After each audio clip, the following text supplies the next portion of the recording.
এবার তোমরা শোনো, আমি তোমাদেরকে একটা সংবাদ দেই। আচ্ছা, আমি যেই পাহাড়ের উপরে দাঁড়িয়ে আছি, এই পাহাড়ের পাদদেশে একদল সৈন্যবাহিনী তোমাদের উপরে আক্রমণ করার জন্য অস্ত্র শস্ত্র নিয়ে রেডি হয়ে আছে। এই সংবাদ যদি তোমাদেরকে দেই, তাহলে তোমরা বিশ্বাস করবা নাকি? আল্লাহর পয়গম্বর যখন এই কথা বললেন, আল্লাহর পয়গম্বরকে তখন বলা হলো, ও মুহাম্মদ, তুমি আমাদের মাঝে 1 বছর 2 বছর 3 বছর না, দীর্ঘ জীবন পর্যন্ত অতিবাহিত করেছো। তোমার মুখ দিয়ে জীবনে কোনোদিন মিথ্যা কথা শুনতে পাই নাই। পড়েন সুবহানাল্লাহ। তুমি যদি বলো এই পাহাড়ের পাদদেশে একদল সৈন্যবাহিনী আমাদেরকে আক্রমণ করার জন্য রেডি হয়ে আছে, সেটা তো বিশ্বাস করবই করব। এর চেয়ে বড় সংবাদও যদি তুমি আমাদেরকে শোনাও, তাহলেও আমরা তোমার কথায় এক বাক্যে বিশ্বাস করে নিব। এই কথা যখন সকলে মিলে বলল, আল্লাহর পয়গম্বর তখন মক্ষম সময় পেয়ে গেলেন। এবার সুযোগ বুঝে তাদেরকে বললেন, তাহলে শোনো, তোমাদেরকে যে উদ্দেশ্য করে আমি এখানে জমায়েত করেছি, এখানে যে উদ্দেশ্য করে একত্রিত করেছি, সেই উদ্দেশ্য হলো আল্লাহ পাক রব্বুল আলামিন তোমাদের জন্য বিধান নাজিল করে আমার কাছে পাঠিয়েছেন। আল্লাহ বলেছেন, তোমরা এই যে দেবদেবীর পূজা করো, লাত মানাত উজ্জাতের অর্চনা করে পূজা করে থাকো, সমস্ত দেবদেবীদের পূজাগুলোকে ছেড়ে দিয়ে আমার এক আল্লাহর ইবাদত বন্দেগী করতে হবে। তোমরা সকলে পড়ে নাও, লা ইলাহা ইল্লাল্লাহ, লা ইলাহা ইল্লাল্লাহ তুফলিহুন। যদি তোমরা একবার স্বীকার করতে পারো, বলতে পারো লা ইলাহা ইল্লাল্লাহ, তাহলে তোমরা সকলেই সফল হয়ে যাবা। আল্লাহর পয়গম্বর যখন 1 নাম্বার দাওয়াত দিলেন, মূলত 3টা দাওয়াত আল্লাহর পয়গম্বর মক্কি জীবনে বেশি পরিমাণে দিয়েছিলেন। 1 নাম্বার ছিল তাওহীদের দাওয়াত, একত্ববাদের দাওয়াত। 2 নাম্বার ছিল রিসালাতের দাওয়াত। 3 নাম্বার ছিল আখিরাতের দাওয়াত।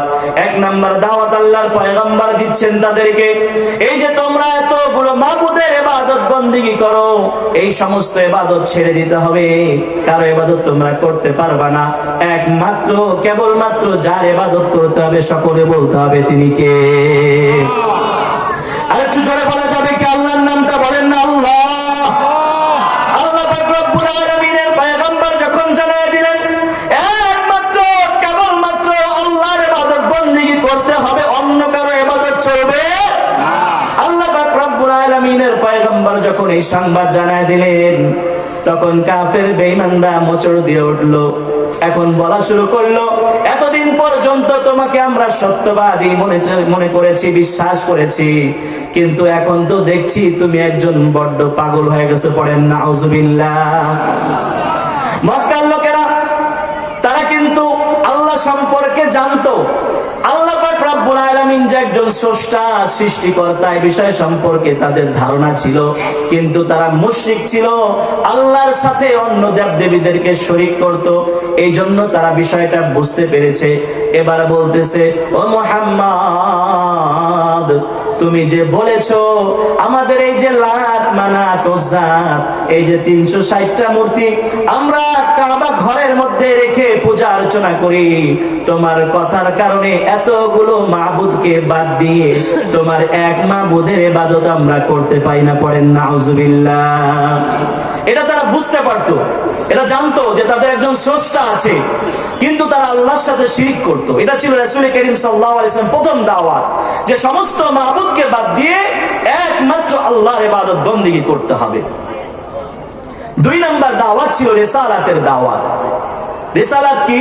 আল্লাহ রাসূল সাল্লাল্লাহু আলাইহি ওয়াসাল্লাম যে আল্লাহ তাআলার পক্ষ থেকে প্রেরিত রাসূল, নবী এবং রাসূল হিসেবে দুনিয়াতে এসেছেন, এটা তাদেরকে মানতে হবে। কিন্তু এই বিষয়টারও তারা ঘোর বিরোধী ছিল। কেন? তারা বলল, আমাদের সমাজে কত টাকাওয়ালা, পয়সাওয়ালা, প্রভাবওয়ালা, ক্ষমতাওয়ালা আছে, এত শত মানুষ বাদ দিয়ে তোমার মতো একজন এতিম মানুষকে, নেতৃস্থানীয় না, যার টাকা পয়সা বেশি নাই, এমন একজন ব্যক্তিকে কেন আল্লাহ রাসূল বানাবেন? রসুল বানাইলে তো আমাদের আরবের লোকদেরকে, বড় বড় লিডারদেরকে বানাইতে পারতেন। এই জন্য তারা এটাকেও প্রত্যাখ্যান করেছে। এটাও তারা বুঝতো যে রসুল্লাহ আসে, এটাও তারা জানতো। 3 নম্বর যে বিষয়, সবচেয়ে খটকা যে বিষয়টা তাদের মধ্যে লেগেছিল, যেটা তারা বিশ্বাস করতে একেবারেই চাইতো না, সেটা হচ্ছে আখিরাত। 3 নম্বর যে আল্লাহ রাসূলের দাওয়াত ছিল আখিরাত কেন্দ্রিক। অর্থাৎ তাদেরকে এটা বোঝানো হয়েছিল যে তোমরা এখন যে অবস্থায় আছো, তোমরা এক অবস্থায় এমন ছিল যখন তোমরা ছিলে না, দুনিয়াতে তোমাদের কোনো অস্তিত্ব ছিল না। এখন দুনিয়াতে তোমরা এসেছো, অবস্থান করছো, কিন্তু এক সময় তোমাদেরকে মারা যেতে হবে। এই মারা যাওয়ার পর আবার পুনরায় তোমাদেরকে জীবিত করা হবে এবং সেই সময় তোমাদেরকে হিসাব নেওয়া হবে। দুনিয়াতে যদি তোমরা কোনো ভালো কাজ করে গিয়ে থাকো, তাহলে এর বিনিময়ে তোমরা আখিরাতে জান্নাত পাবে, আর যদি তোমরা খারাপ কাজ করে গিয়ে থাকো তাহলে জাহান্নাম পাবে। এই কথাটা তারা মানতে চাইতো না। তারা বলতো কিভাবে সম্ভব, আমরা মারা যাব, পচে যাব, গলে যাব, আবার আমাদেরকে পুনরায় সৃষ্টি করা হবে? এটা কোনোভাবেই তারা মানতে রাজি নয়। তাদের মধ্যে 2টা দল হয়ে গেল। এক দল বলা শুরু করলো, আরে মানুষ মরে যাবে, পচে যাবে, শেষ হয়ে যাবে, এদের আবার কিসের জীবিত করা হবে, আবার কিসের হিসাব নেওয়া হবে? আরেক দল বলতো না, যেহেতু মুহাম্মদুর রাসূলুল্লাহ সাল্লাল্লাহু আলাইহি ওয়াসাল্লাম বলেছেন, সুতরাং তার কথা কখনো মিথ্যা হতে পারে না। 2টা ভাগ হয়ে গেছে। এই ভাগ হয়ে যাওয়ার পরে এবার তারা নিজেদের মধ্যে কানাঘুষা করে। দেখবেন আমাদের সমাজে আমাদের চাচারা, মুরব্বীরা সময় কাটানোর জন্য চার দোকানে বসে কি বসে না, বৈশা যত রকমের আলাপচারিতা আছে, মানে ওইখানে মাঝে মাঝে 2-4 জন আমেরিকার প্রেসিডেন্টও পাবেন, এরকম আছে না নাই? আছে আছে। তারা এভাবে আলোচনা করত। এই যে আমাদের সময় যেরকম গোল মিটিং করে বা বিভিন্ন জায়গায় বসে বসে আলাপ করত, তো তাদের মধ্যেও এইভাবে আলাপচারিতা চলতো। কি নিয়ে? আল্লাহ তাআলা সেটা কোরআনে তুলে ধরেছেন। কি নিয়ে আলাপচারিতা করত? তারা একদল বলতো কিয়ামত বলতে কিছুই নাই, আরেকদল বলতো না, মুহাম্মদুর রাসূলুল্লাহ যেহেতু বলেছে অবশ্যই সেটা হবেই, এটা নিঃসন্দেহে। এই যে তারা নিজেদের মধ্যে কথা বলা বলি করতো, অর্থাৎ একদল আরেক দলকে বলতো যে তুমি কি মনে করো কিয়ামত আছে না নাই, এই যে কানাঘোষা করতো। এই কানাঘোষা করা এবং তারা একজন আরেকজনের কাছে যে প্রশ্ন করত যে কিয়ামত বলতে কিছু আছে কি নাই, এই প্রশ্নের জবাব আমার আল্লাহ তাআলা কোরআনুল কারীমে সূরাতুন নাবা নাযিল করার মাধ্যম দিয়ে দিয়েছেন। পড়েন সুবহানাল্লাহ। আমরা বলেছি সূরাতুন নাবা নাযিলের প্রেক্ষাপটটা কি, এটাই হচ্ছে মূল প্রেক্ষাপট। যখন তাদেরকে আখিরাত সম্পর্কে আলোচনা করা হলো, তখন তারা এই বিষয়গুলো মানতে রাজি নয়। একটা পর্যায়ে তারা নিজেদের মধ্যে কানাঘুষা করছিল। আল্লাহ তাআলা কোরআনে আয়াত নাযিল করে দিলেন। আল্লাহ বলছেন আম্মা ইয়াতাসাআলুন, আম্মা ইয়াতাসাআলুন।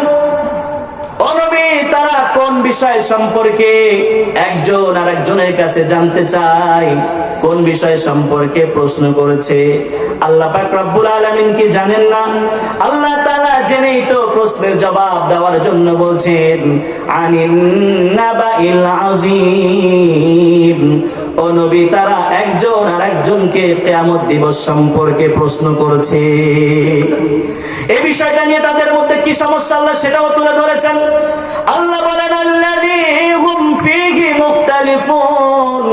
এই এমন একটা বিষয়, যে বিষয়টা নিয়ে তারা নিজেদের মধ্যে নিজেরা মতনৈক্যের মধ্যে রয়েছে। একদল মনে করে কিয়ামত হবে, আরেক দল মনে করে কিয়ামত হবে না, কিয়ামতের পরে আমাদেরকে পুনরায় জীবিত করা হবে না। আল্লাহ পাক রব্বুল আলামিন তাদের জবাব প্রদান করে বলছেন কাল্লা সায়ালামুন। নবী, আপনি তাদেরকে জানায় দেন আমি আল্লাহ বলছি কিয়ামত তো হবে হবে, খুব দ্রুতই কিয়ামত সম্পর্কে তারা জানতে পারবে। পড়েন সুবহানাল্লাহ। আল্লাহ আবার বলছেন সুম্মা কাল্লা সায়ালামুন। আল্লাহ আবার বলছেন, আল্লাহ বলেন আমি আবারও বলছি তারা কিয়ামতকে অস্বীকার করেছে। ও নবী, আপনি তাদেরকে জানায় দেন কিয়ামতটা খুব সন্নিকটেই হবে, তারা এই বিষয় সম্পর্কে জানতে পারবে। পড়েন সুবহানাল্লাহ। আল্লাহ বলছেন কাল্লা সায়ালামুন। আরে অস্বীকার করছে, অচিরেই খুব দ্রুতই তারা এই বিষয়টা সম্পর্কে জানতে পারবে। আচ্ছা বলুন তো, কিয়ামত কি সংঘটিত হয়ে গেছে? তাহলে